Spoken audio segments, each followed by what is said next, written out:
Hey, what's going on, guys? This is AndrewChicken, and welcome back to another video. Today, I have a very silly idea for a tier list, and that is a tier list based on the casual solo queue experience. So, you have, of course, a normal tier list for ranked and settings where you're able to create a real, functioning team comp, but the truth is, when you're in casuals, solo queuing, very rarely do you actually have a team comp that makes any semblance of sense, and it can be very difficult to play the game sometimes, depending on the champions you decide to choose. So in this tier list, I'm going to be ranking each of the champions based on how effective they are if you are solo queuing in casuals. You don't know what's going to be on your team, you don't know what's going to be on the enemy team, and you're just trying to draft something that will be reliable. Now, this will also take into account the fact that you're probably going to be an average skill level, but some caveats will be made if you are indeed good at certain champions. So let's take a look at the format of the tier list, because it is a little unconventional even by my standards. So up first we have the D tier, which is pretty self-explanatory. It's the tier for champions that are trash, that you should never ever play in casuals. And then after that we have the C tier, which is broken up into two sections. The first section is for champions that are A to S tier, but they are niche. So they're only strong if you play them in the right situation, and if you're in the wrong situation, they are trash, and they're going to lose you your games, because it'll just be a miserable experience and they just will not work. The C plus tier, on the other hand, is for characters that are otherwise A tier if you're good at them, but if you're bad at them, then they are D tier, and you will end up losing your casual matches. Then after that we have the B tier, which is the most normal tier here. It's for characters that are absolutely average. They're just here. They're fine. They're playable. They're solid. Then there's the A tier, which is for champions that are generally pretty good, pretty easy, strong options that you definitely would do well to pick up in casuals. Then we have the P tier. What? Well, this is the pub stomp tier. This is the tier for characters that are S plus tier. If you're good at them, you can just roll casual lobbies all day long. However, if you're not good at them, then they're around a B tier of strength. Some of them might be a little bit worse if you're, like, especially bad at them, but yeah, they are the champions that have a very strong potential to just roll casual lobby after casual lobby. And then finally we have the S tier, which are just undisputed, ridiculously strong characters, and you will do good with them pretty much no matter what. Now, before we get started with the tier list, I do also want to say that this is just my opinion, and it's also a bit of a wackier idea for a tier list, and casuals, they technically have a meta, but the meta is much more loosely defined than something like ranked, because, like I said at the start, the comps can be very all over the place, and so, yeah, it's a little wonky. And don't take this list super seriously. You're welcome to disagree in the comment section. Just please try and keep things respectful as always. You don't want to make a fool of yourself getting extremely angry and pissed off over a tier list that ultimately just doesn't really matter that much. Now, if you want a more serious, actual, definitive meta tier list, then I do have a video I've already published on that, so please go check that out. And yeah, lastly, like and subscribe if you enjoyed this video and you like my content. It always helps out a ton. But yeah, let's get things started with the D tier. There's nobody here. It's empty. It's a ghost town. Why? Well, because no matter what, no matter how bad a champion gets, there's no reason why you shouldn't try them out in casuals. Casuals are the place where you should be allowed to experiment with anything. And because comps can be so goofy, and skill levels vary dramatically, anything can work. Like, you could play even some of the worst characters in the game, like Betty La Bamba or Kasumi, and you can still carry lobbies in casuals if the stars align. And so, I don't feel that there's a single champion that definitively belongs in D tier for this casual solo queue tier list. It's wacky, it's wonky, but that's the state of casual solo queue in 2024. So let's swiftly move on and talk about the C tier. Now, this is the tier for characters that are A to S tier, but they are extremely niche, and when you play them in the wrong situation, you'd wish you had picked another character instead. They suddenly become very, very bad. So, let's kick things off with the supports. We have Ray, Corvus, Moji, and Grok in the C tier, and well, all of these have their own special comps that they like to be played with. Ray is a very difficult champion to solo heal with. She very much much prefers double support comps, and she also is particularly bad on some maps too, like Timbermill for example, because of her range limitations.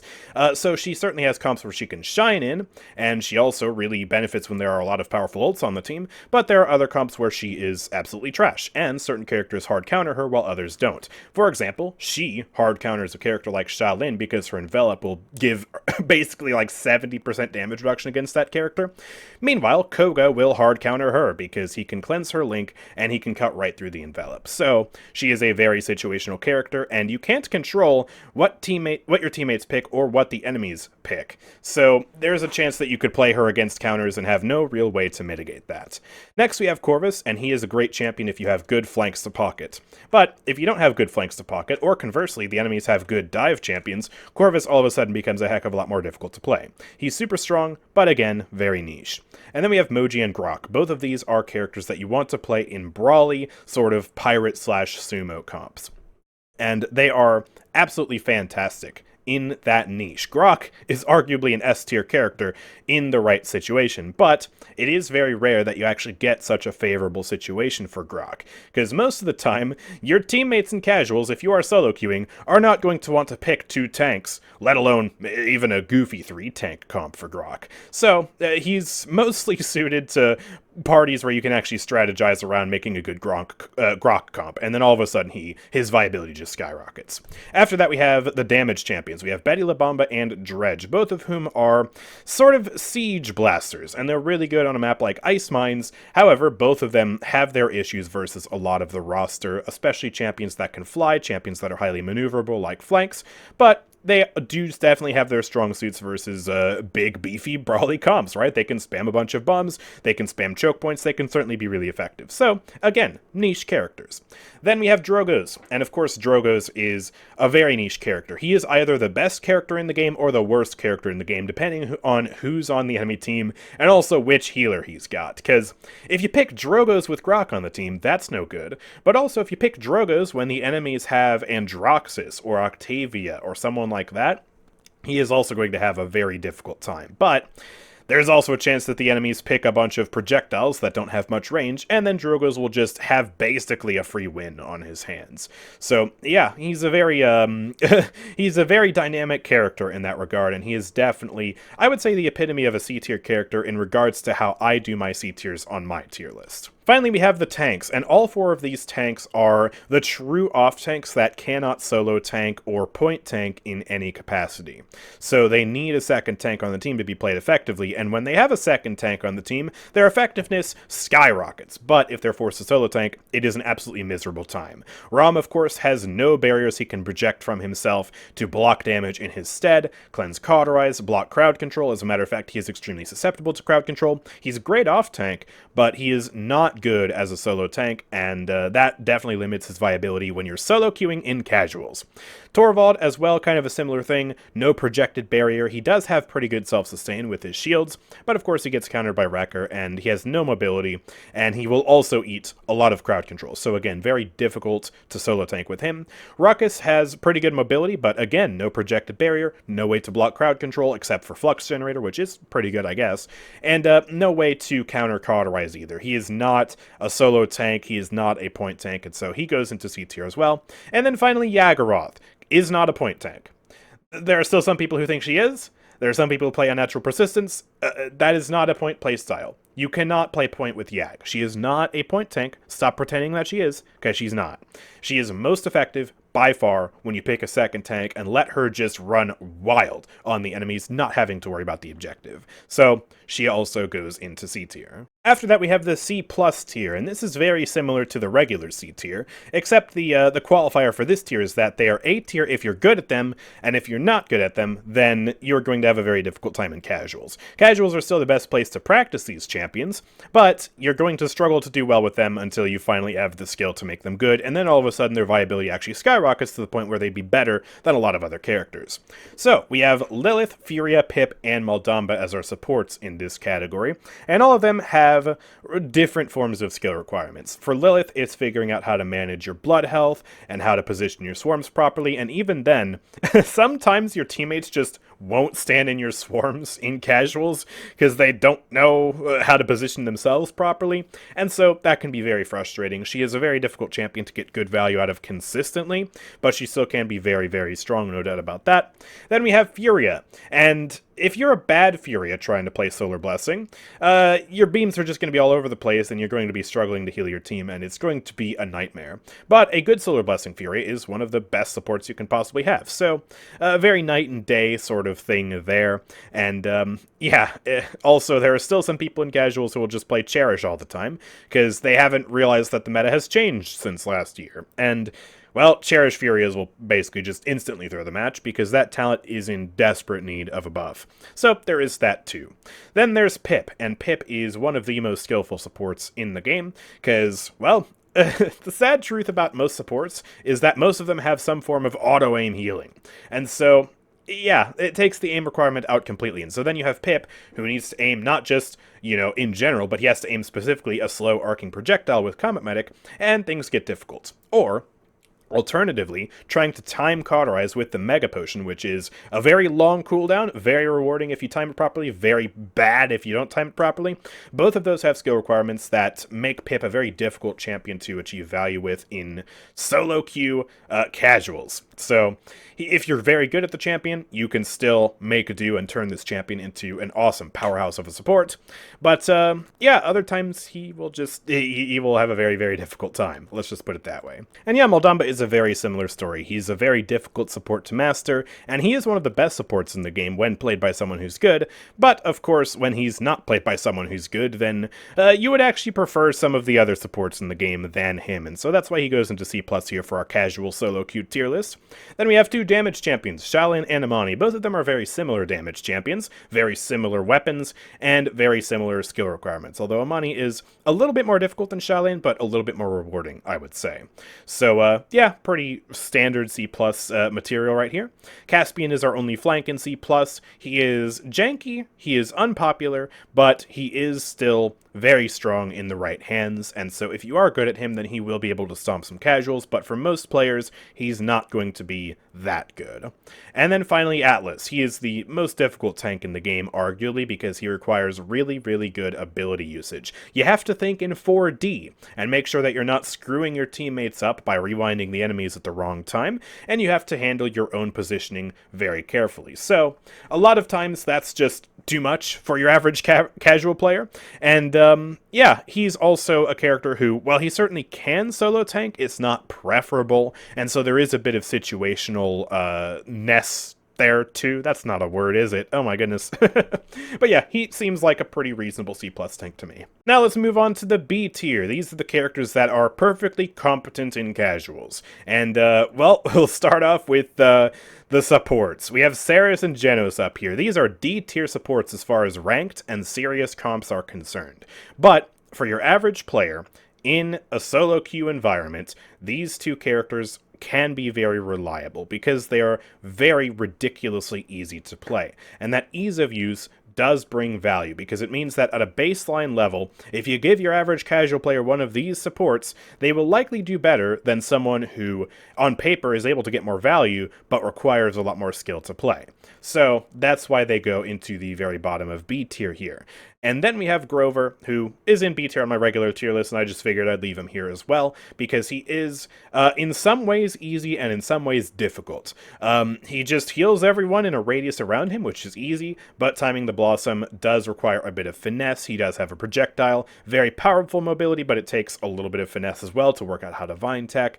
Overall, he's kind of just average in regards to casuals, I would say. Then we have our damage champions, Tiberius, Kinessa, and Strix. The snipers are just kind of average right now. I put them in B tier on my regular tier list as well. Same with Tiberius. They all strike me as characters that are perfectly competent, can get the job done, not overly complicated to play, and reasonably strong as well. Then we have Kasumi and Lex as our two flanks down here, and both of these are also in B tier on my regular tier list. There is some overlap between these two tier lists for sure. Lex is a perfectly good controller flank. He is still, I would say, the worst controller flank out of the core roster that is really meta on controller, but he still gets the job done, very high damage, and so, yeah, pretty straightforward. And Kasumi has definitely risen up from the D tier, where she has been for so long now, and especially in casuals, it's actually not that hard to farm with her, because, yeah, casual matches can be wacky. You know, you play her in a random onslaught match, you jump behind the enemy team, there's a good chance that they will die. You will at least get a few kills before they finally turn around and kill you.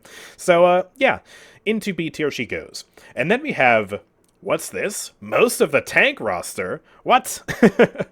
So, the very difficult thing about tanks in casuals is that they are a little bit more team reliant as far as the entire role is concerned, right? You do need to have good damage champions and flanks that understand how to follow up on the space that you make, and you need to have a good support who can keep you topped off while you are busy making said space. And all of that gets a lot more difficult in casuals because you don't know if you're going to have a second tank partner on your team, and also you don't know if you're going to have a good healer or good players at all on your team. And furthermore, you don't know if you're going to have counter picks on the enemy team. So all of the tanks in general are rated a little bit lower on this tier list, and one final thing to consider is that some casual modes don't need tanks at all. You don't need a tank in Team Deathmatch, and certainly, while tanks are important in Onslaught and King of the Hill, those modes are also more kill-centered than your normal Siege games. And so, tanks in general, when you weight them based on all the modes that are in the game and not just Siege, they are slightly less valuable, but still the tank class is great, and there are still no bad tanks. Some of them are just a little bit more situational and a little bit harder to consistently get value out of when you throw in the fact that you have all these random team comps going on in casuals. So I have Ashe down here. She is at the bottom of B tier, or actually at the top of B tier in my regular tier list, on the bottom of B tier in this tier list. And that's because she can competently solo tank. She does have the Fortress Breaker playstyle, however, it is still subpar when stacked up against every real point tank in the game, most of whom are also in B tier on this list. And then as far as off tanks are concerned, she's a perfectly competent off tank again, but most other off tanks, when they're allowed to play in their off tank roles, are better than Ashe at the moment. So, to the bottom of B tier she goes. Then we have Nyx and Terminus, two main tanks who I had at high A tier on my regular tier list, and both of them are in B tier. Nyx in particular at the bottom of B tier here because she is very dependent on having a good support. And sometimes you're just going to have a solo healer Ray on your team, or a solo healer Genos, or something like that, because it's casuals. And so when you are in a situation like that, she actually becomes much harder to play. And because of that dependence on healing, and a little bit of a skill requirement too, and also just a number of other factors like not having mobility, I do have her in low B for the purposes of solo queue casuals. And Terminus, he can be great, he can make a lot of space, but if your team isn't able to capitalize on that, then he is kind of rough. And also, you can't guarantee that you're going to play up against a good team comp for Terminus as well as you can in Ranked. So you might just have a bunch of hyper-mobile champions that Terminus can't really do much about. And yeah, so he is a little bit situational in that regard, but still solid enough for a B-tier ranking. We have Makoa up here, who is another character who most higher elo players like myself would classify as a pure off-tank, but he does have a main tank playstyle that is perfectly capable in casuals. You can solo tank with this guy in casuals. Is it optimal? Absolutely not. Would you do it in ranked? Absolutely not. But it is okay. And also as an off-tank, he is very dominant, but he also does have a pretty big skill requirement. Makoa is one of the most difficult champions for me to put on this list. I debated putting him in C+, but I think he's reliable enough to not be in one of those conditional tiers. He can be A tier or S tier if you're really good at him, but he also does have his counterplay, and he can't really control if the enemy team is going to have just a bunch of hit scans that will shred his squishy head. So, I just ended up putting him in B tier, kind of an average position, very difficult champion to rank on a tier list such as this. And then we have Barrack and Inara, two very solid main tanks. And yeah, Inara is down in B. She was in A on my regular tier list, like so many of these other tanks. But I moved her down here because, similar to Nyx, she does have a requirement for good healing. And if she has a bad healer on her team, then, similar to Nyx, she is going to struggle. And Barrack is just chilling. He's at the top of B tier on my regular tier list. He's at the top of B tier on this tier list.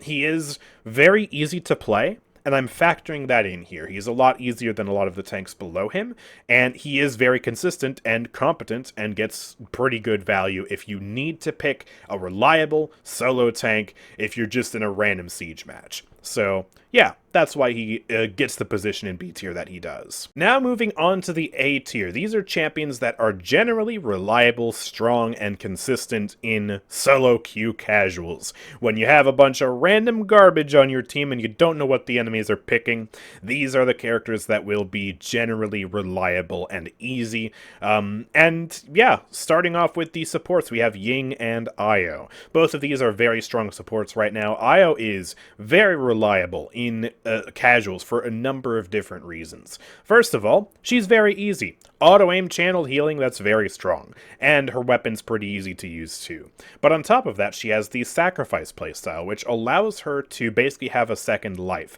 And it inoculates her versus a lot of the dive champions that are in this game. Io is one of the most difficult supports in the game to dive right now, because she basically just has a second life every time you try and go and kill her. And that brings insane value in casuals, and it makes her a very forgiving, very easy, very strong support. And so she goes into the A tier for this list. And then Ying, even though she does have the aim requirement similar to Moldamba and Pip, I decided to put her up here anyways, because it is just a hit scan, and she still has the auto-aim illusions that make up for the fact that you might miss one or two shots before you finally connect and heal an ally. And yeah, she's relatively easy to play, just dumps out a ton of healing, super strong, so A ranking for her. After that, we have most of the damage champions in the game, in particular most of the hit scan damage champions in the game. And that's because all of these are very easy to play for casual players, and they are also very strong. So Vivian and Victor at the bottom here, very good on controller, but even still very easy and powerful on PC in their own right if you're just trying to chill and, you know, just farm up some kills in a random onslaught match. And yeah, they do have their counterplay, which is why they're at low A, but they're still reliable enough that I decided to put them up here, right under Omen, who is a little bit more on the jank side, because there are some instances where he gets outranged, and others where he's just weirdly inconsistent due to the fact that his kit is wonky, but he is still a powerhouse, no doubt about that. He churns out damage like there's no tomorrow, and he's very forgiving to aim with, very easy to use, so he does go into A here. We have Willow, who normally I put much higher, but she is still at a pretty solid ranking in A here because she is a very easy blaster to play, one of the most powerful damage champions right now. And yeah, there is still a little bit of a skill requirement. She's not as easy to use as some of the other characters up here, because she does have to figure out how to properly use her movement ability, and she does have a projectile, and if you don't know how to get the high ground on your enemies, then that can be a little bit difficult to use. So yeah, still a very good character for casual players to use, still not that difficult by any stretch of the imagination, and yeah, overall a solid A ranking for her. Then we have Leon, who is a very expert duelist. She is capable of bursting enemies incredibly quickly. If you can catch people out of position and then just combo them with all of your abilities, she will delete them. And since tanks are less prevalent in casuals, because people don't want to play with an unreliable support or random people who don't know what they're doing, yeah, the fact that she struggles against tanks isn't as much of a problem here. And she just shreds, and there's a lot of carry potential for this character in casuals, so she definitely goes into A tier. Sati's up here as well. Window of Opportunity is such a powerful tool for locking down kills and being a good anti-dive champion, and pair that with an easy-to-use, very strong hit-scan weapon, it's clear to see why she is an A tier.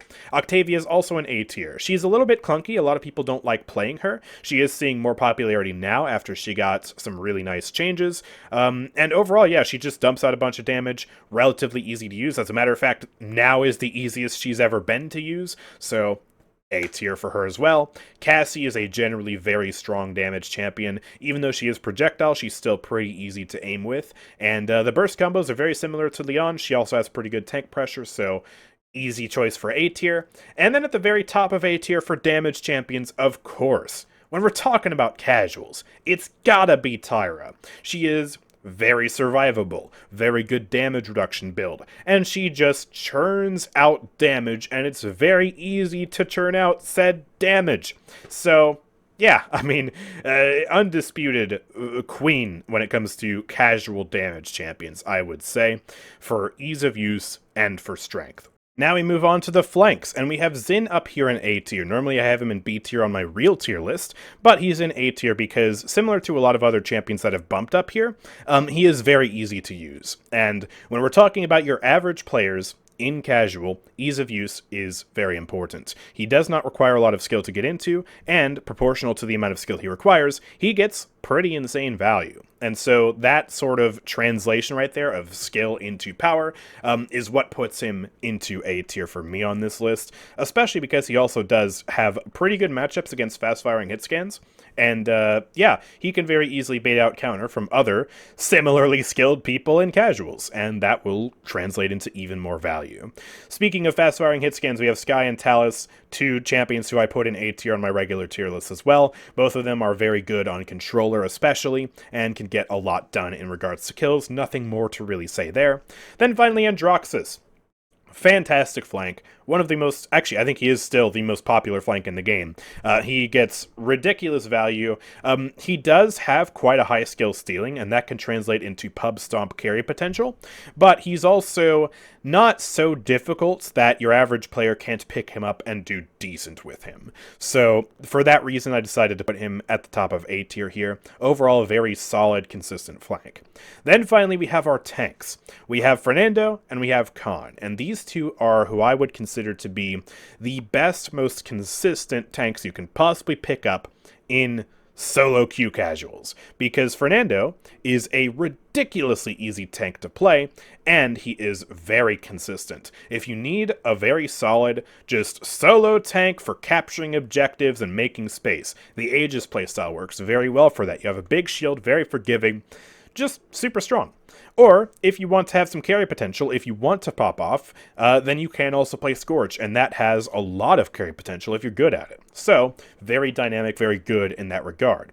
And then Khan, of course. Highest single target, hit scan damage in the tank class. Very good execute ultimate, and he's still competent enough to solo tank in casuals. Now, it's still not optimal, definitely not ideal, but the fact that he has a deployed barrier means that he can cleanse Cauterize and he can block crowd control, and that's enough to make it so that, in my opinion, he doesn't go down in C tier with the other pure off-tanks like Torvald and Ruckus. And yeah, he is a super strong off-tank in his own right, and the carry potential that comes from simply having that much damage and that much sustain on a tank means that he goes into A tier. Now let's get to the wackiest and zaniest tier of the entire tier list, and that is the P tier, which stands for Pub Stomp.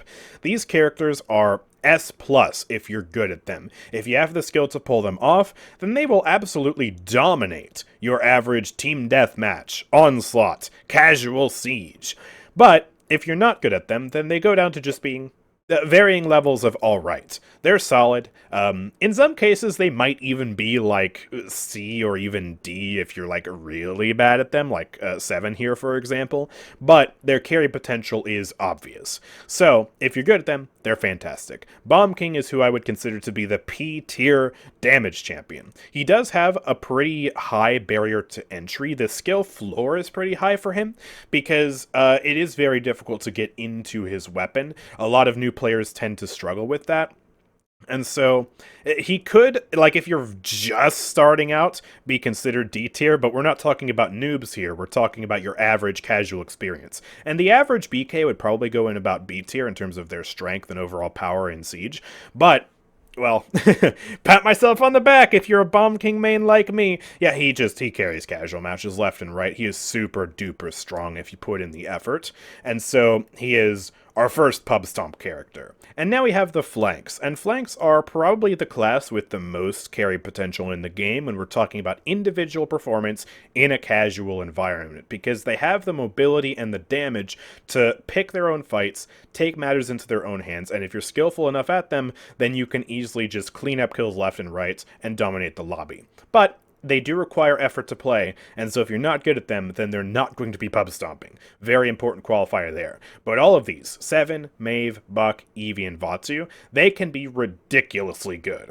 So, like for example, with me with Eevee, again, let's pat myself on the back here, AndrewChicken glazing session, holy, yeah, I have farmed casual match after casual match after casual match with Eevee. Because, yeah, she just has an insane kit for locking down kills and outplaying people who aren't expecting it. And the same goes for Vatsu, the same goes for Buck. Buck is an expert dive champion, and he can snowball entire teams super duper well if you play him to a high standard. And, yeah, there's not really much more to say about all these flanks. They're pretty much a similar story throughout all of them, and so they all go into P tier. Very important to enunciate that, otherwise it sounds like B tier. Finally, we have Azan. Azan is a ridiculously strong tank right now. Unbelievably strong. He does have a skill requirement, though. And if he's not played by someone who's really good at him, then he does kind of just go back down into B tier with most of the other tanks. He can adequately solo tank. He does have the walls. He's very tanky, good mobility. It all lets him solo tank just fine, which is perfectly good for an average casual setting. But if you're really good at him, then all of a sudden, he's able to farm lobbies just as well as any of these flanks here, because he has ridiculous mobility, super survivable, and his damage is actually quite strong. Really good bursts, really good crowd control for locking down kills. He can combo enemies, and that leads him to being our pub stomp tank. And certainly, if you're good, you can stomp games with most tanks in the game, but they require, I guess, a better situation, right? Most of them require a second tank, or they require the right champions on their team or the right champions on the enemy team. But to be honest, if you're a very skilled Azan player, there's not much that stands in the way of you and a good pub stomp. So that's why he goes into P. Then finally, it's our S tier, and this is like the S tier on the normal tier list, except cut down to just 2 champions. And those are who I would consider to be the best flanks right now, which are Koga on controller and Vora on PC. Vora is really easy to use, and she gets a ton of value right now because they gave her 2 talent reworks and put the double tendril talent into base kit. So she has really good mobility, really easy weapon to use, really good burst damage, and really good crowd control. Put that all together, and she is a champion who certainly has a very high skill ceiling, but also a relatively low skill floor, and she's capable of so much right now. And the damage reduction cards really are what make it possible for her to be a step above the rest right now, because she can get just so much damage reduction. She can slather herself in it, like a bunch of goo just got spat on her by Viscous. And yeah, that will make her just capable of surviving so much stuff, especially when paired with the self-sustain that she has from her base kit too. So she goes into S on this list. And then similarly, Koga is a very survivable champion with very high damage, and he's also very, very easy. He is the king of the controller meta. The dashes give him so much survivability. His SMGs are phenomenal for dishing out tons of damage. And yeah, he's just a fantastic S tier flank. There's nothing more to really say about that, and I don't think anyone's going to disagree. But anyways, that's going to do it for this video of the casual solo queue tier list. Oh boy. It's a very goofy idea for a tier list, and certainly there were some very weird decisions I had to make for this tier list that just felt wrong, coming from my high E low always plays in a party bubble. So let me know what you think about it. Let me know if you think I got anything wrong. Again, please keep it respectful in the comments section, because at the end of the day, this tier list is mostly just for fun. It's a very silly concept for a tier list, and so don't take it too seriously, but of course let me know where you disagree, where you agree with what I've said here. If you liked the video, make sure to drop a like and subscribe, and yeah, also if you want to support the channel directly and you want to buy some crystals in the process, then head on over to my Nexus, nexus.gg/AndrewChicken. You can buy crystals there. A portion of the proceeds go directly to keeping the lights on over here, and it's officially affiliated with Evil Mojo too, so it's a really great deal. But with all that being said, thank you guys for watching. I will see you all next time. Peace out.